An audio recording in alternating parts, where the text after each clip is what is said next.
Hi, I'm observing a tendency which is worrying me a little bit. And this is a tendency of spiritual people that say, I'm everything, there's no morality, I do whatever I want to do. There's no right, no wrong, no black, no white. I'm everything. And this is worrying to me because I think, yes, we are everything. Of course, we are everything. And everything that there is within us. But we should still try to live after our highest values and not just throw them away and just do whatever we want, fool around and not be careful with our fellow humans, our earth and everything.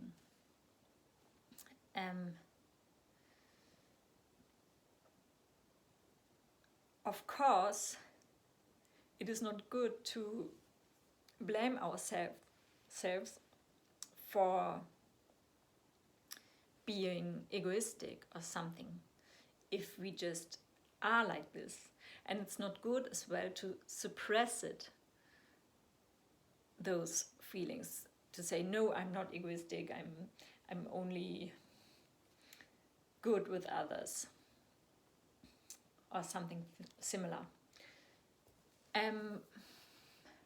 But we could have a look behind those behaviors.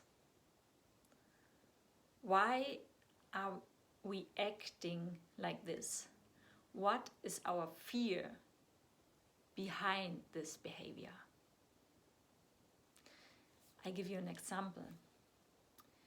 I had a client who came to me because he didn't feel in integrity with himself and his values, because he had always 3 women at one time, and the women didn't know from each other. So he felt egoistic and like a liar, of course, and not aligned with his values. And he could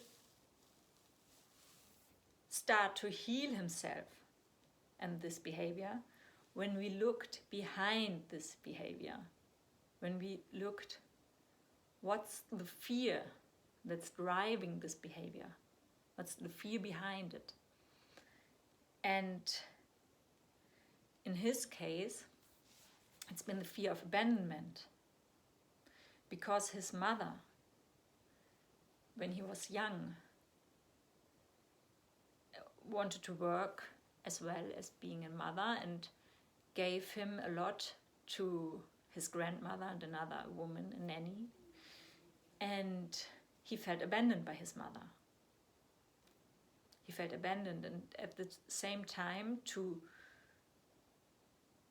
not feel this feeling of abandonment, he connected with the other woman and felt good with them.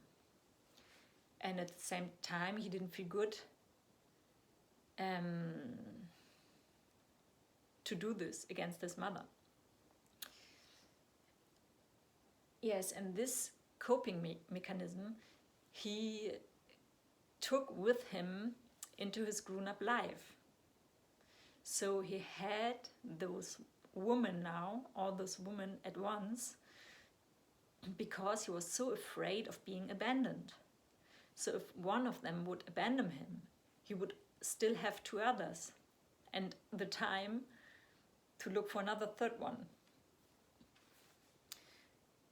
Yeah, and another example is from my life. I've been as a newborn in a box because I had this sickness of yellow skin, and I had to be in a box. And when I was a baby, 40 years ago, it wasn't normal that the mother could come and be with the baby all the time and stay with the baby and give milk to the baby and all this. So I'm sure I felt rejected, and not only rejected, I felt my mother wasn't there anymore, and I was afraid to death. So later in life, I felt a lot rejected, because we always replay our traumas to, it happens automatically until we resolve them. And I felt a lot rejected during my childhood, and then still as a grown up. And to not feel this feeling of feeling rejected, which was connected to this feeling of fear of death, because a baby is afraid to die when it is not with its mother anymore.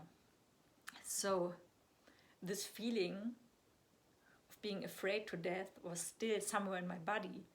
And every time when I felt rejected, it came up.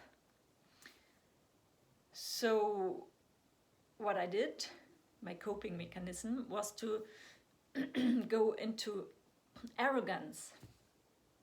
Whenever I was afraid that someone could reject me, or a group of people, I said to myself, I'm better than them. I don't need them. I don't need their love. I'm better. So my refuge has been arrogance. And my client's refuge has been egoism and lying. So, yeah, and when we look behind those behaviors, when you don't just say, well, I'm like this, I'm everything, it's good like it is, we heal. When we look behind those behaviors and see where it comes from, we heal. And we become able to get into true, loving relationships with other people. And this is the most beautiful thing here on earth. That's what it is all about. So please take your time and heal. Please take your time and look behind your behavior. If it's not absolutely within your aligned high values. Thank you. Enjoy your day.